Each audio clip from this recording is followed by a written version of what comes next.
Leaders are people who very often set their own standards. And I've often coached my children when they were young not to let anyone else set their standards. But there are exceptions to that rule. I'm going to speak for the next few minutes in favor of the rule, and I'm also going to speak in favor of the exceptions right now.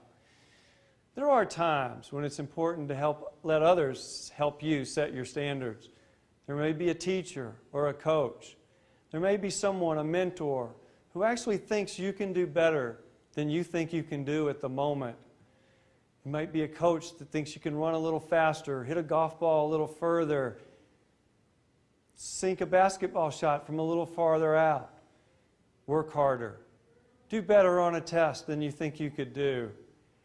When there are those good-natured people who are trying to help you, I urge you, give them the benefit of the doubt. Accept their standards. Try to prove that they're right.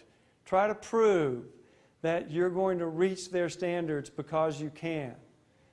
And because they may well be people who don't quite have the self-doubt that you have. They might not quite have that insecurity that you may have developed in a particular area.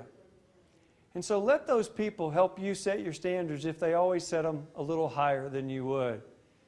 When I say don't let others set your standards, what I'm saying is don't ever let anybody lower your standards. Make sure that you are a reflection of your own standards. That's what leaders do. Everyone will give somebody an opportunity to compromise their standards, whether it's in business, the nonprofit world, or in education. Cheating is rampant in our public schools and our private schools in pre-K through 12. That's simply lowering your standards by either helping somebody or having them help you. Our standards have to be no cheating in schools because it simply robs you of the opportunity to learn and improve your brain to the greatest extent possible. Teachers have to have an absolute no plagiarism, no cheating rule, and punishment has to be severe for cheating. But that's just one example of other people helping you lower your standards or you helping somebody else lower their standards. In the business world, when quality doesn't come out quite as good on the product, or the product isn't made quite to specifications, it's certainly important that if it doesn't meet your standards, one time and you get away with it, you will breach your standards again. So I urge you, don't let others set your standards and make your standards well known.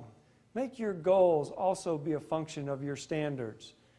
Make your goals for your company and your profit margins or the numbers of customers you're going to serve be a reflection not just of some economic or market opportunity, but of the standards you set for your organization.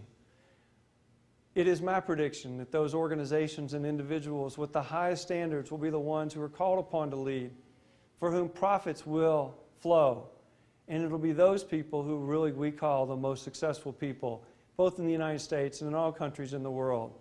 So I urge you, with the few exceptions, when somebody's trying to raise your standards, with those exceptions, the rule is don't let others set your standards. That's a key role of leadership, and everyone has the opportunity at some time in their life to be a leader.